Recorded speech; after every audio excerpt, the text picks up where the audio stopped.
This is part 3 of the tutorials for home recording sharp, good quality sound. Section 5. Mixing your music.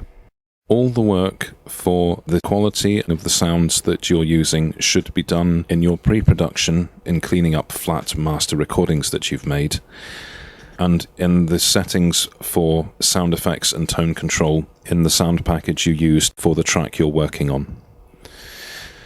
Really, it's a matter of personal taste where you put these settings and the volume of all the different tracks in the project you're working on. But a good mix is defined as being well balanced, where you can hear everything clearly. Not necessarily loudly, but you can hear everything clearly. A good mix shouldn't have to be played loud to sound good anyway. It should sound good at any volume.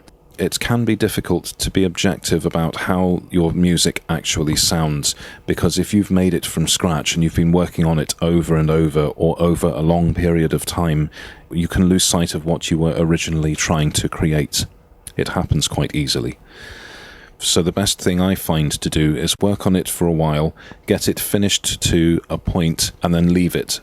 I might work on it for days or over the space of a few weeks, but then leave it for about a week and forget about it, focus on other things in your life or other projects.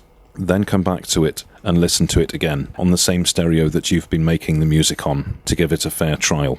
Really, for writing and for quality purposes, you should make music using headphones, but when you're mixing and listening back to what you've done, headphones don't give you a true idea of how the music sounds. You really need to use speakers.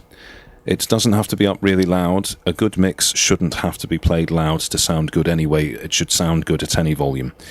If you're not sure if your work is finished yet, a good indication I have found is if the music sounds better than you remembered and you were expecting it to sound, then you can call it a day. Because if it sounds better than you remember and expected it to sound, and you're the person that made it, imagine how good it will most likely sound to anyone else who hears it.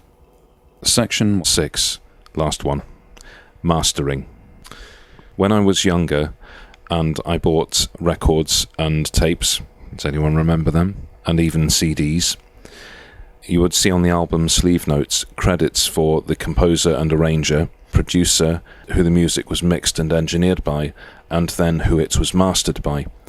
I always assumed mastering was part of the production process for making CDs or records, like the master copy that all the rest are pressed from.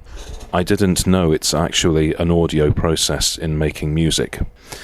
I assumed that whatever left the studio, that is what you heard when you bought the music or heard it on the radio. I didn't realize that the music was then polished during mastering before you actually hear it. So, because I didn't know that mastering is part of the audio process, I've always mastered my music as part of the writing process. I've been told that this is quite difficult to do, but because I didn't know any better, I just learned to do it as a matter of course. Mastering was described to me by someone who teaches music production for a living as the dark art. Really, it's nothing more complicated than producing and mixing your music to sound as if it's ready for commercial release. So you factor mastering into the mixing process. When you perform the mix down to a stereo recording, that is the time you can add extra EQ and compression and other subtle effects to help achieve a mastered sound.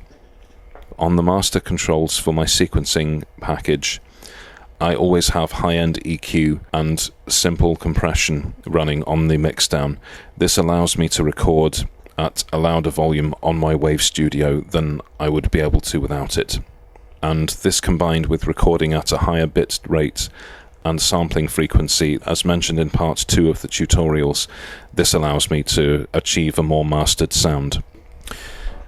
You could go back and add more EQ and compression to your mixdown after you've recorded it, but personally I prefer my music when I record it to sound the way I would expect to hear it if it was played on the radio or I was paying money for it. I don't want to have to go back and tweak it further.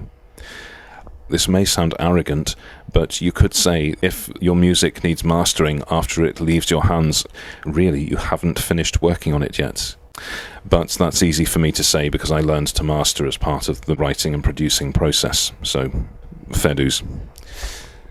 A good way to describe mastering is to use the analogy of mining for precious stones.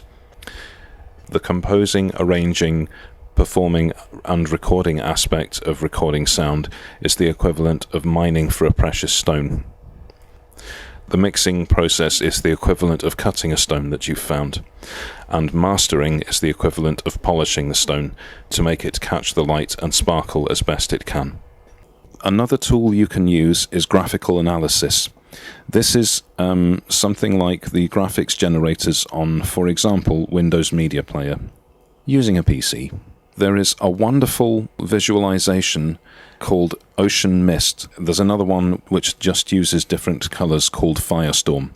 I don't know if Microsoft did this on purpose, but what you're really looking at is a very, very fine graphic analysis tool. The only problem is it's not calibrated with which frequencies you're actually looking at.